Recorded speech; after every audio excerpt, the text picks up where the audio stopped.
vamos a aclarar después alguna cosa importante de ese suceso. Pero sigamos, mire 44, versículo 44 de Hechos capítulo 13. El siguiente día de reposo, otra vez le dije, Shabbat, se juntó casi toda la ciudad para oír la palabra del Eterno. Pero viendo los judíos la muchedumbre, se llenaron de celo y rebatían lo que Pablo decía, contradiciendo y blasfemando. ¿Y usted cree que esto no va a volver a ocurrir? Claro, y ya está pasando. Pero saben, los judíos no están celosos de los cristianos, no están celosos de los evangélicos. No, nunca ellos van a ponerse celosos porque usted cante coritos y alabanza y porque usted se caiga y tira cosas y tira saco y ahora anda con chipote y chillón y 2 Coca-Cola y una Sprite y le dicen la unción. No, eso no va a ocurrir. Ellos no se ponen celosos de eso. Eso no se está poniendo celoso porque usted grite y haga malabares. No, los judíos no se están poniendo celosos ni de los católicos ni de los evangélicos. Qué raro. Sí van a criticar a aquellos que empiecen a guardar las mismas cosas que ellos guardan, que empiecen a hablar como ellos hablan. Eso es distinto. Ahí entrará el celo. Si vos me estás hablando de un Yeshua que te trae a guardar el Shabbat y no el domingo, si estás hablando de un Yeshua que te va a traer a la Torá y a guardar, y a guardar fiestas y hacer las fiestas y respetar el... Bueno, ya ahí cambia la cosa. ¿Quiénes son estos que están hablando como nosotros? ¿Quiénes son estos que dicen Shema? ¿Quiénes son estos? Ahora sí, se empiezan a preocupar y te van a tirar con todo. Te van a tirar con todo los dardos porque lógicamente eso es lo que causa el celo. Y acá está diciendo que cuando ellos empezaron y que se llenaron de celo, dice, rebatían lo que Pablo decía, contradiciendo y blasfemando. ¿Qué es lo que Pablo les exponía? ¿Qué ellos rebatían? A ver, ¿qué era lo que ellos discutían? Que Yeshua era el Mesías y que por medio de la fe en él somos justos, somos justificados o somos sadik ante Dios. Sadik es la palabra justo, justo es sadik, por eso Yeshua es el sadik. Y no por medio del sometimiento al sistema judío. Mire, es grave lo que dice Pablo. Lea los versículos 17 al 41 de este mismo capítulo. Pero le recomiendo ahora seguir el versículo 46. Entonces Pablo y Bernabé, hablando con denuedo, dijeron, a vosotros a la verdad era necesario que se os hablase primero la palabra del Eterno. Mas puesto que la desecháis y no juzgáis digno de la vida eterna, he aquí, nos volvemos a los gentiles. Esto lo dijo Pablo. Y uno de los errores más comunes dentro del catolicismo romano, del cristianismo evangélico, es que cuando leen los acontecimientos narrados en este pasaje de capítulo 13 de Hechos, donde Pablo y Bernabé son rechazados por los judíos y recibidos por los gentiles, creen que ese rechazo de los judíos hacia la exposición de Pablo significa que él en respuesta despreció y desechó la observancia de la Torá. Es decir, significa que ellos rechazaban la Torá. Lo que no toman en cuenta es que Pablo no estaba rechazando la observancia de la Torá por haber sido rechazado el mensaje. Pablo está rechazando al sector judío que no recibió el mensaje. Son dos cosas distintas. Es decir, los judíos no aceptaron que Yeshua era el Mesías, es una cosa. Otros sí lo aceptaban. Con que él se fuera y ya no hablara, es porque lógico, si ellos te están diciendo que no creen más, ¿para qué vas a hablar? Es decir, te pasa a vos también, te pasaría a ti. Si le dijiste 2 veces a tu amigo que a ver, Yeshua es el Mesías, y mirá, esto, y te dice, mirá, déjame de hablar de eso, no me sigas más, no es, y ¿para qué vas a seguir discutiendo? Digo, ¿para qué vas a otro llamado a discutir? Es decir, sería loco volver otra vez cuando te están rechazando el mensaje, ¿no? Entonces, no es porque rechazaron, porque se rechazaba la Torá. Simplemente me voy a los gentiles porque ellos me están escuchando, me están entendiendo y estoy recibiendo. Entonces, voy a ellos. ¿Para qué voy a perder el tiempo con gente que no me va a escuchar? Esto es el sencillo. Ahora, de hecho, es imposible que Pablo rechazara la observancia de la Torá. Pues en Romanos capítulo 3, versículo 31, el mismo escribe, ¿queda la Torá inactiva, inoperante o abolida por causa de la fe? ¿Por causa de la muná? Pregunta. ¿Queda anulada? ¿Queda inoperante? ¿Queda abolida la Torá por causa de la fe? Léalo. Romanos capítulo 3, versículo 31. De ninguna manera, dice Pablo, no se les ocurra pensar ni a decir una locura como esa. De ninguna manera. Al contrario, la Torá sigue en pie, firme, establecida y mantiene su autoridad. Un detalle a tomar en cuenta, si Pablo les escribe a los romanos que la Torá sigue vigente, ¿cómo puede escribirle a los gálatas lo contrario? ¿O es esquizofrénico, loco? ¿Qué le pasó? ¿Verdad? No puede ser. Algo tiene que estar mal entendido. No puede ser que le escriba a una congregación, una asamblea, una cosa y a la otra. Nos está dividiendo, ¿qué está haciendo Pablo? De alguna manera podemos decirle, bueno, de alguna manera con algunos es un hipócrita. No es eso. Se está malentendiendo el tema y ahora estamos para eso. Así que, si Pablo le escribe una cosa a Roma, a los gálatas no le va a poner lo contrario. Eso lo haría, ¿verdad? Como dijimos, por lo menos alguien que es un hipócrita. Es fundamental entender entonces que ninguna de sus cartas Pablo está enseñando en contra de guardar los mandamientos. Pablo está predicando en contra de someterse a la ley humana, a la ley judía como ley rabínica. ¿Pero por qué? Al judaísmo como el medio para obtener la salvación. No se olviden, vinieron unos judíos, dice, y esta carta está escrita con ese sentido, vinieron unos judíos que le decían ahora a estos gentiles que están entrando, que si no circuncidaban no podían ser salvos, pero eso no existe en ningún paso de la Torá.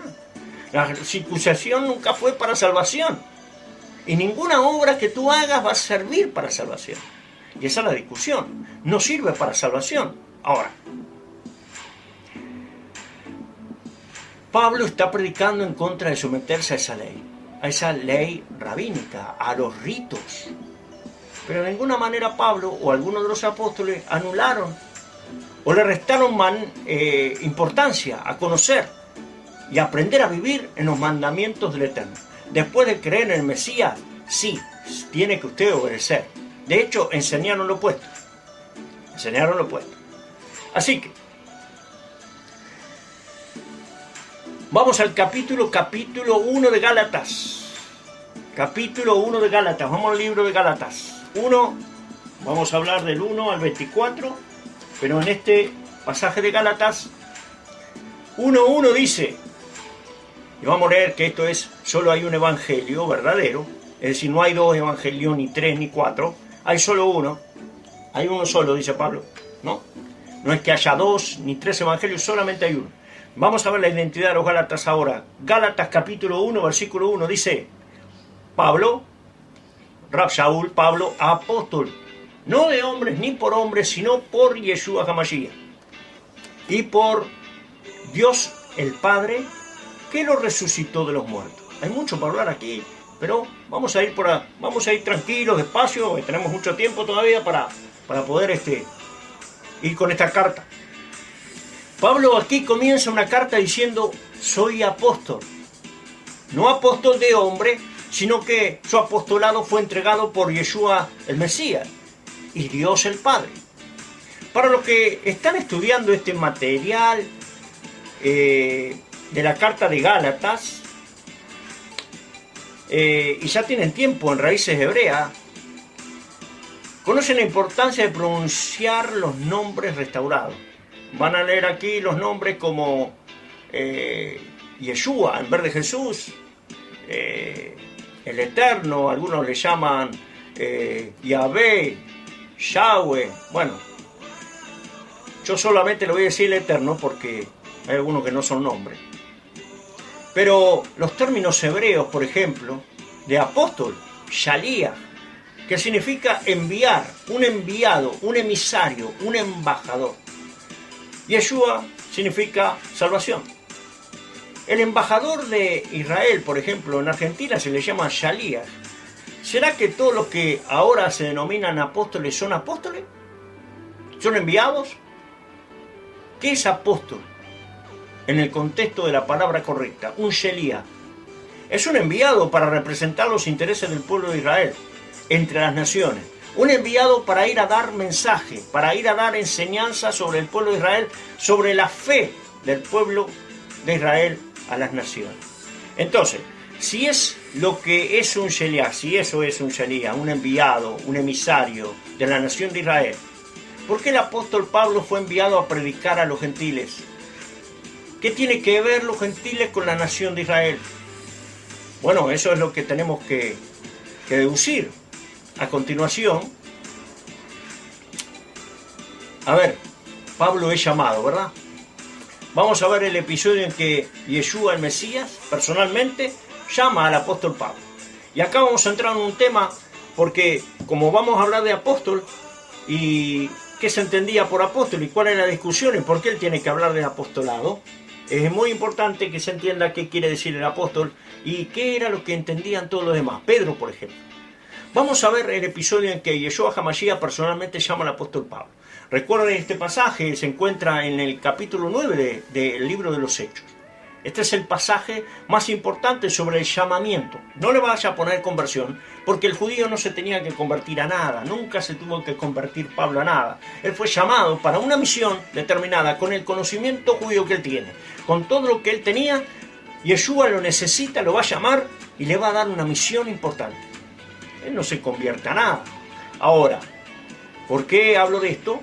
Porque siempre se le pone que Pablo se convirtió en cristiano. Nunca se convirtió en cristiano. El cristianismo todavía ni está apareciendo.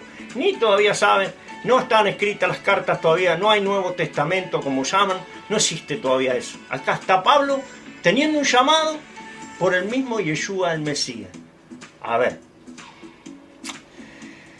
Ahora vamos a entender quiénes son los Gálatas también. ¿Y cuál era la pasión y la urgencia de Pablo de andar viajando por toda Asia Menor, por todas estas comunidades, anunciándole a los gentiles que tenían que andar haciendo un judío como Saulo, hebreo de hebreos, circuncidado al 8º día, que tenía que andar haciendo un rabino judío entre los gentiles? Para él, ¿quiénes eran los gentiles? Mira, Hechos 9, desde el 15 al 18, versículos 15 al 18, Hechos 9, vamos a ver esto. A ver, este es el famoso encuentro del apóstol Pablo con el Señor Yeshua, el Mesías, en el camino a Damasco. El apóstol Pablo fue a pedir cartas para ir a perseguir a aquellos que estaban promoviendo la fe, la emuná, en el Mesías Yeshua. Dentro de ese entendimiento del judaísmo, esto era una herejía a los que ellos creían, y él estaba empeñado en perseguir a esta fe. Y en este camino a Damasco iba con enojo y perseguía a estos creyentes, cuando se le aparece el mismo Señor, el mismo Yeshua. Pablo es sorprendido en gran manera, entra a la ciudad de Damasco y se queda 3 días y 3 noches sin comer, sin beber, habiendo sido enseguecido por una luz impresionante, y bueno, reflexionando en lo que había pasado. Y ahí mismo el Señor llama un hombre llamado Ananías y le dijo: ve y entra a la casa y ve a orar por este hombre que es llamado Saulo. Imagínate cuando le dicen a Ananías: Saulo de Tarso, Señor, este hombre persigue a tus elegidos y trae carta. Y el Señor le dice: tranquilo, Ananías, él aquí ora, él aquí está orando. El Señor le dijo así en el versículo 15: ve, porque instrumento escogido me es este para llevar mi nombre en presencia de los gentiles y de reyes y de los hijos de Israel. Y acá está el tema. En gran manera nuestra fe depende para muchos de estas cartas. A ver,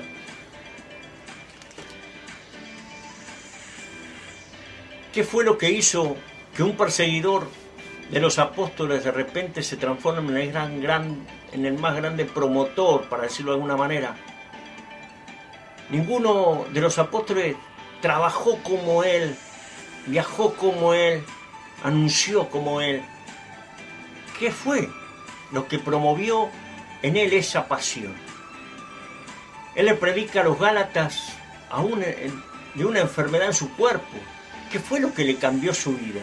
¿Qué fue lo que le dijo el Señor para que le dejara todo por cumplir su misión? ¿Cuál fue la razón? ¿Por qué tenía tanta pasión por predicar a los gentiles? Es decir, para Pablo, ¿quién eres tú? Si Pablo estuviera aquí, como te viera Pablo, como un gentil, argentino, uruguayo, norteamericano, dominicano, ¿qué? Colombiano. ¿Qué entendió Pablo? Que ha estado velado por casi 2000 años y que la tradición de la iglesia no ha entendido el mensaje de Pablo. Cuando tú vas al Strong, a la enciclopedia Strong, que les recomiendo tener, aunque sea una Strong o alguna otra enciclopedia de concordancia, cada letra de la Biblia está numerada y ahí puedes encontrar el significado de cada palabra en su idioma. Vemos en el 15, dice, el Señor le envió, ve porque ese instrumento escogido me es para llevar mi nombre en presencia de los gentiles y de los reyes y de los hijos de Israel. Y aquí vemos que le fue encargado llevar el mensaje a 3 grupos de personas, gentiles, reyes e hijos de Israel. Ahora si filtramos este párrafo con el antiguo pacto, ya que el nuevo pacto es una confirmación de lo que ya está escrito en el antiguo pacto, podemos encontrar algún pasaje donde se diga que de alguien van a salir gentiles y reyes. ¿Será? Sí. Bereshit, Génesis, capítulo 17. Mire lo que dice desde el versículo 1. Era Abraham, búsquelo por favor, era Abraham de edad de 99 años cuando le apareció el Eterno y le dijo, yo soy el Dios Todopoderoso, anda delante de mí y sé perfecto. Y pondré mi pacto entre mí y ti, y te multiplicaré en gran manera. Entonces Abraham se postró sobre su rostro, y Dios habló con él, diciendo, he aquí mi pacto es contigo, y serás padre de muchedumbre de gentes. Y no se llamará más tu nombre Abraham, sino que será tu nombre Abraham, porque te he puesto por padre de muchedumbre de gentes. Y te multiplicaré en gran manera y haré naciones de ti y reyes saldrán de ti. Abraham quiere decir padre de un país, pero Abraham es padre de muchedumbre de gentes. Volvamos a Hechos, capítulo 9, versículo 15. El Señor le dijo a Pablo, ve, porque instrumento escogido me es le dijo a Ananías que le diga a Pablo, para llevar mi nombre en presencia de los gentiles y de reyes y de los hijos de Israel. Si lo leemos así, nada más hay aquí un problema, porque pareciera que Pablo le va a llevar el mensaje a los que habla en Génesis capítulo 17. Pero, ¿y de los hijos de Israel? Porque no habla. ¿Y cómo está esto? Lo que podemos hacer es que, por ejemplo, con el programa S-Word, encontrar que la letra I de la palabra griega 5037, que significa motor alzó o ambos también, ahora sí lo leemos con este entendimiento, consultando la raíz de las palabras, leeremos, el Señor le dijo, ve, porque instrumento escogido me es para llevar mi nombre en presencia de los gentiles y de reyes y ambos de los hijos de Israel. Ahí está la diferencia. Es decir, los gentiles y los reyes, ambos de los hijos de Israel. Por esto luego vamos a entender mejor. Y si vosotros sois de Mashiach, si tú le perteneces a Mashiach, si Mashiach te ha rescatado ciertamente, tú eres linaje de Abraham, descendiente biológicamente de Abraham. Ah, bueno, ahí está para discutir. ¿Qué es linaje? Linaje de Abraham. La palabra linaje significa simiente, esperma. Sí, linaje es simiente, esperma. Entonces, de esta manera podemos entender el llamamiento de Pablo. ¿Por qué Pablo está tan empeñado en ir a buscar a los gentiles? ¿Y por qué fue tan mal comprendido? Porque en su nación no lo comprendían. ¿Por qué el judaísmo en la época de Pablo estaba muy hermético? No le gustaban los gentiles y se enojaban mucho de que Pablo estaba difundiendo la fe judía entre los gentiles. Mesías, Hamashiach, el ungido. Cuando una persona iba a ser usada por Dios para un propósito, rey o sacerdote, se le derramaba aceite en la cabeza y a partir de ese momento esa persona iba a tomar el cargo como líder de la nación de Israel. El aceite era símbolo de que la sabiduría de Dios iba a reposar en esa persona. Ejemplo, el rey David, rey conforme a su corazón. Yeshua quiere decir salvación. Al rey de David, por ejemplo, se le promete el reinado. Y sin embargo, ¿qué le pasó al reinado de David? Su reinado fue destruido a causa del pecado de los reyes de Israel. ¿Cuál es la profecía del profeta Amós? Que vendría el Mesías a restaurar el tabernáculo caído de David. La profecía de Amós es que llegara el momento en que el Mesías va a levantar a las 12 tribus de Israel. Lo interesante de la profecía de Amós es que es justo esa profecía la que citan los apóstoles en Hechos 15. Cuando un montón de gentiles está viniendo a la fe, la profecía que utilizan para argumentar de no les pongan muchas reglas y acéptenlo, es la profecía de Amós, que tiene que ver con la restauración de las 12 tribus de Israel. Entonces, ¿qué tiene que ver los gentiles con las 12 tribus de David? Pues lo que acabamos de ver, que los gentiles son coherederos y miembros del mismo cuerpo. Las naciones que están siendo alcanzadas por el Mesías, por el pastor de Israel, son descendientes biológicos de Abraham, son herederos del reino de Dios. Mire lo que dice Gálatas 1:1. Pablo, apóstol, no de hombres ni por hombres, sino por Yeshua el Mesías y por Dios el Padre, que lo resucitó de los muertos. ¿Dónde está Israel actualmente? Israel no nada más es el pueblo judío que está en Israel. ¿Dónde están las 10 tribus que fueron asimiladas? El profeta Ezequiel tuvo una visión, Ezequiel 37, y dice que estos huesos secos que están en todo el mundo y que al final de los tiempos va a soplar y van a resucitar esos huesos secos.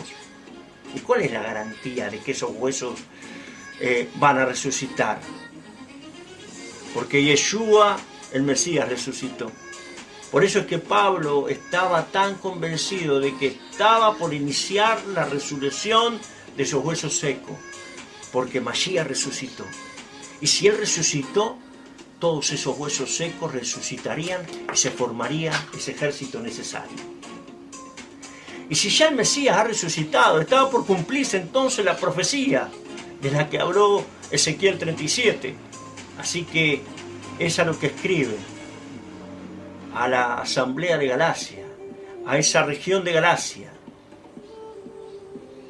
Y tienes aquí una palabra en griego, 1577, para los que tienen Strong, eclesia, llamado afuera, un llamado a salir. La palabra iglesia significa un llamado a salir. Vamos a ver que esta misma palabra se utiliza y se traduce de manera diferente según sea el caso. Uno de los problemas que tenemos al leer una traducción de la Biblia en español es que estamos confiando en que los traductores como Reina Valera y otros tradujeron lo mejor que pudieron.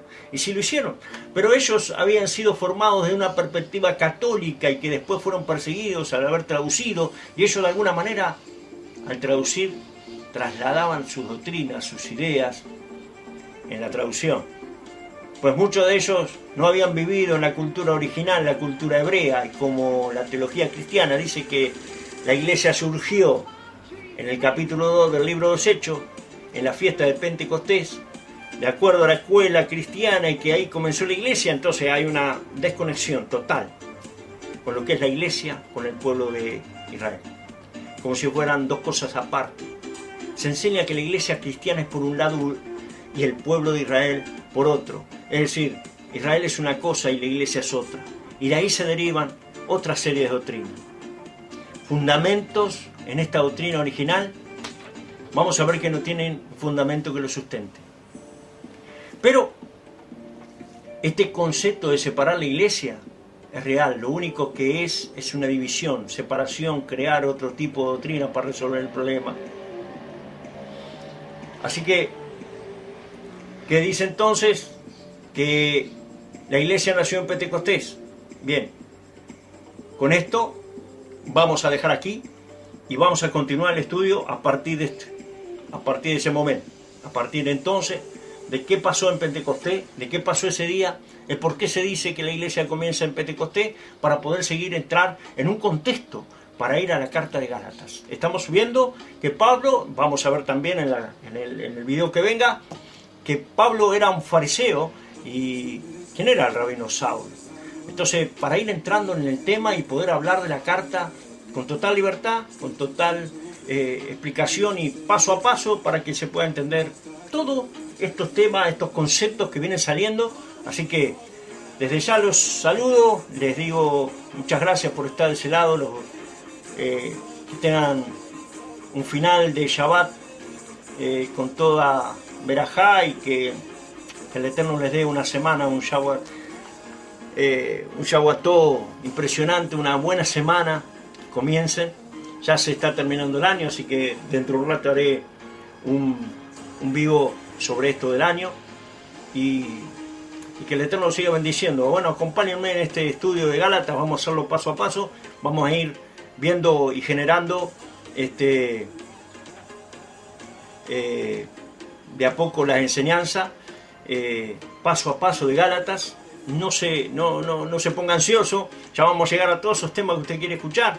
Vamos a explicar salvación, vamos a explicar la gracia, la maldición y todo, bueno, todo lo que está en Gálatas, que usted toda la vida tuvo esa cosa en su cabeza, en su mente, y le siguen persiguiendo.